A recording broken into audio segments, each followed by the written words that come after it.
ফটোপিয়াতে যারা গ্রাফিক ডিজাইনের উপর কাজ করতেছেন বা গ্রাফিক ডিজাইন শিখতেছেন, আমি জানি আপনাদের তিনটা সমস্যা অবশ্যই হচ্ছে। এক নম্বর সমস্যা হচ্ছে আপনি যখনই কিবোর্ডের মধ্যে কোনো কিছু লিখতে যাচ্ছেন, কিবোর্ড ব্যবহার করে আপনাদের ফোনের মধ্যে কিবোর্ডের ফাংশনটা ফুল স্ক্রিন হয়ে যাচ্ছে, আপনি কি লিখতেছেন এটা দেখতে পাচ্ছেন না, এটা একটা সমস্যা। দুই নম্বর আরেকটি সমস্যা আছে, আমরা যখন মাউসের রাইট বাটন ক্লিক করি আমাদের যে ফটোপিয়ার যে ফাংশনটি আছে এখান থেকে ব্যাক হয়ে চলে যায়। তো এটা সলিউশনও কিন্তু আছে। এবং তিন নম্বর আরেকটি সমস্যা, আমরা অনেকেই বুঝতেছি না যে আমাদের মেইন ফাইলগুলো কিভাবে সেভ করব, কোন কোন ফরম্যাটে সেভ করব। আজকের এই ভিডিওটা যদি সম্পূর্ণ দেখেন আপনার এই তিনটা সমস্যার সমাধান পেয়ে যাবেন। তো ভাই লোক, আপনি যদি আমার চ্যানেলে একদম নতুন দর্শক হয়ে থাকেন তাহলে এখনই আমার চ্যানেলটা সাবস্ক্রাইব করে পাশে থাকা বেল বাটনটি অন করে দিন। তো চলুন আমরা সরাসরি ফটোপিয়া অ্যাপ্লিকেশনে চলে যাই। তো আপনারা হয়তো স্ক্রিনে এখন দেখতে পাচ্ছেন আমি ফটোপিয়া অ্যাপ্লিকেশনটি ওপেন করে রাখছি। এখন এখান থেকে আমি একটা প্রজেক্ট ক্রিয়েট করে নেব। এখান থেকে আমি একটা নিউ প্রজেক্ট ক্রিয়েট করে নেই। আপনাদের সমস্যাটা কি এটা আপনাদেরকে এখন সলভ করে দিচ্ছি। তো নিউ প্রজেক্ট ক্লিক করার পর আমি এখান থেকে টাইপ টুল সিলেক্ট করলাম। টাইপ টুল সিলেক্ট করার পর আমি যখন এখানে ক্লিক করব আমাদের দেখেন এটা ফুল স্ক্রিন হয়ে গেল। এখন আমি এখানে কি লিখতেছি, কেমনে কি করতেছি আমি কিন্তু কখনোই কোনো কিছু বুঝতে পারতেছি না। ঠিক আছে, আমাদের কি লেখা উঠতেছে এটা কিন্তু বুঝতে পারতেছি না। কিন্তু এটা যদি এইরকম হয়, আমি লেখার পাশাপাশি এটা আমি দেখতে পারতেছি, তখন কেমন হয়? তো এই সমস্যা থেকে সমাধান পাওয়ার জন্য আমরা এখান থেকে এই যে এখানে তীর আইকনটি আছে, থ্রি লাইন আইকনটি আছে, এই থ্রি লাইন আইকনে ক্লিক করে দেবো, মানে থ্রি লাইন ডটে ক্লিক করে দেবো। এরপর আমরা এখান থেকে দেখব ফ্ল্যাটিং একটা অপশন আছে, এই অপশনে আমরা ক্লিক করে দেবো। এই অপশনে ক্লিক করার পর আমরা এখান থেকে দেখব যে আমাদের এই যে কিবোর্ডটা এটাকে ছোট হয়ে মিনিমাইজ হয়ে উপরে চলে আসবে। ঠিক আছে, মিনিমাইজ থেকে উপরে চলে আসবে। তো এখন আমরা এখান থেকে কিন্তু আমাদের কাস্টমাইজ করে যেখানে সেখানে রাখতে পারবো। এখান থেকে চাইলে আমরা ছোট বড় করতে পারবো, এইভাবে ছোট বড় করতে পারবো। আমরা যখন কাজ করব এইভাবেই আমরা কাজ করবো, এইভাবে আমরা এক কোণার মধ্যে রাখবো এবং এখান থেকে আমরা এখানে দেখে দেখে আমরা টাইপিং করতে পারবো। তো এইভাবে যদি আমরা কাজ করি আমরা টাইপিংটা অ্যাকুরেটভাবে করতে পারবো, কি কি লিখতেছি এইভাবে সূক্ষ্মভাবে দেখে কিন্তু কাজ করতে পারবো। এটা হচ্ছে একটা সমস্যার সমাধান। তো এইভাবে আপনারা কাজ করে নেবেন। আপনাদের যদি কিবোর্ডটা ওই রকম হয়ে থাকে, ফুল স্ক্রিন হয়ে থাকে, তাহলে আপনি এটা এইভাবে করবেন। আরেকটি সমস্যা আছে, মাউসের রাইট বাটন ক্লিক করলে ব্যাক হয়ে যায়। আমি যদি রাইট বাটন ক্লিক করি তাহলে দেখেন এটাকে ব্যাক হয়ে যাচ্ছে, রাইট বাটন ক্লিক করলে ব্যাক হয়ে যাচ্ছে। ঠিক আছে, এটার সমস্যার সমাধানের জন্য আমরা এখানে আরেকটি কাজ করব।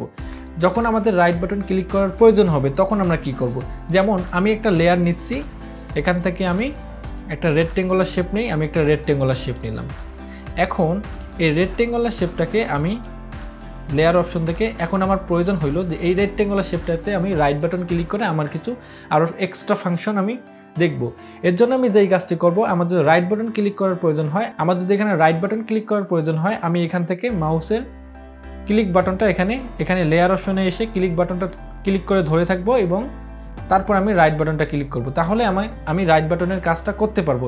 এখন আমার প্রয়োজন হইল যে এটাকে আমি স্মার্ট অবজেক্ট করব অথবা সিলেক্ট করব, অথবা ব্লেন্ডিং করব। হ্যাঁ, তো আমার ইচ্ছা মতো এখন কাস্টমাইজ করতে পারবো। ঠিক আছে, অথবা রাস্টারাইজ করব। আমি চাচ্ছি আমার এটাকে স্মার্ট অবজেক্ট করতে, আমি এখান থেকে স্মার্ট অবজেক্ট করতে পারবো। এই যে আমাদের যখনই প্রয়োজন হবে আমরা রাইট বাটন ক্লিক করা, তখনই আমরা এইভাবে রাইট বাটন ক্লিক করে দেব। তো কিভাবে ক্লিক করব?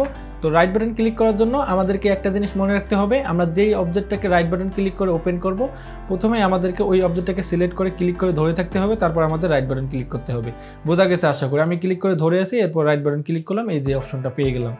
তো এইভাবে আমাদেরকে কাজ করতে হবে ফোনে। তো আরেকটা সমস্যা আছে, সেটা হচ্ছে আমরা বুঝি না যে 3 নম্বর যে সমস্যাটা, আমরা অনেকে বুঝি না যে আমরা কোন কোন ফাইলগুলো সেভ করব ক্লায়েন্টের জন্য।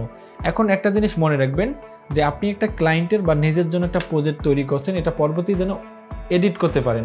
এর জন্য আপনি যেই কাজটি করবেন, ধরেন এটা আমি একটা ডিজাইন তৈরি করছি বা একটা প্রজেক্ট কমপ্লিট করছি, এখন এইটাকে আমি কিভাবে সেভ করতে পারি সঠিকভাবে, একজন ক্লায়েন্টকে কাজ দেওয়ার জন্য কোন কোন ফাইলগুলো আমি সেভ করতে পারি, এই ভিডিওটা সম্পূর্ণ দেখবেন, মনোযোগ দিয়ে দেখবেন। তো এখন এখানে আমি ফাইলে আসব, ধরেন এটা আমার একটা প্রজেক্ট, আমি ফাইলে আসব।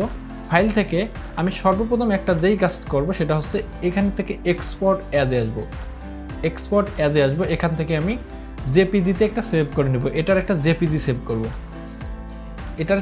সেভ করব, তারপর আমাদের এইরকম একটা ডকুমেন্ট আসবে। ঠিক আছে, এই রকম ডকুমেন্ট আসবে। এখান থেকে আমরা ফরম্যাট সিলেক্ট করে দেব। ফরম্যাট সিলেক্ট করার জন্য আমরা এখান থেকে প্রজেক্টের নাম দিতে পারি। আমি ধরেন একটা প্রজেক্টের নাম দিলাম এখান থেকে। আমাদের যেই প্রজেক্টের নাম হবে ওইটা ওই প্রজেক্টের নাম ধরেন আমি লিখলাম এখানে। এখন এই ফরম্যাটটা কি ফরম্যাটে সেভ করব, ঠিক আছে। এখান থেকে আমরা কিন্তু সব ধরনের সুবিধা পাচ্ছি। এখান থেকে আমার যেহেতু জেপিজি প্রয়োজন, আমি জেপিজি, একটা ক্লায়েন্টকে আমরা জেপিজি ফাইল দেবো যেটা সবখানে পোস্ট করতে পারবে। হ্যাঁ, রেজুলেশনটা কি দেবো জেপিজি ফাইলের, তো এখান থেকে আপনি 100% করে দেবেন। হ্যাঁ, এখান থেকে আপনি রেজুলেশন 100% করে দেবেন, এরপর এখান থেকে সেভ করে দেবেন। আপনার যে কোনো ডিজাইন হোক না কেন এইভাবে একটা সেভ করে নেবেন, ঠিক আছে। এরপর আরেকটি কাজ আছে, আমাদের মেইন ফাইলটা সেভ করার প্রয়োজন আছে। আমরা একটা ফাইল সেভ করলাম এবং একটা মেইন ফাইল সেভ করব আমাদের এই ডিজাইনটার জন্য, পরবর্তী এডিট করতে পারি বা ক্লায়েন্টকে দিলেও যেন সে এডিট করতে পারে ফটোশপে ওপেন করে। তো এখন আমরা এই কাজটি করার জন্য যেই কাজটি করবো, আমরা এখান থেকে ফাইলে চলে আসবো। ফাইল থেকে আমরা এখান থেকে দেখেন সেভ অ্যাজ পিডিএফ, আমরা এখান থেকে সেভ অ্যাজ পিডিএফে ক্লিক করে দেবো। কোথায় ক্লিক করবো? Save as PDF. এখানে যদি আমি ক্লিক করে দিই তাহলে আমাদের মেইন ফাইলটা ডাউনলোড হয়ে যাবে, আমাদের এই মেইন ফাইলটা ডাউনলোড হয়ে যাবে। এটা পরবর্তীতে আমরা ওপেন করে এটাকে এডিট করতে পারবো। তো অবশ্যই বুঝতে পারছি। তো আমাদের ক্লায়েন্টকে দেওয়ার জন্য আমরা কোন দুইটা ব্যবহার করব? আপনারা এখান থেকে সেভ অ্যাজ পিএসডি ব্যবহার করবেন এবং এখান থেকে এক্সপোর্ট অপশন থেকে আপনাদের পিএনজি প্রয়োজন হয় কি জেপিজি প্রয়োজন হয়, এই দুটো ব্যবহার করবেন। আশা করি আপনারা বুঝতে পারছেন। এরপর থেকে আপনাদের মনে হয় সমস্যা হওয়ার কথা না। এই তিনটা টিপস মনে রাখবেন, এই তিনটা বিষয় মনে রাখবেন। আপনারা এই তিনটা বিষয় মনে রেখে কাজ করেন, ইনশাআল্লাহ আপনি আগামী দিনগুলোতে আরও অনেক কিছু শিখতে পারবেন। ততক্ষণে ভাই লোক ভালো থাকবেন, সুস্থ থাকবেন। নেক্সট কোনো ভিডিওতে আবার দেখা হচ্ছে। আল্লাহ হাফেজ।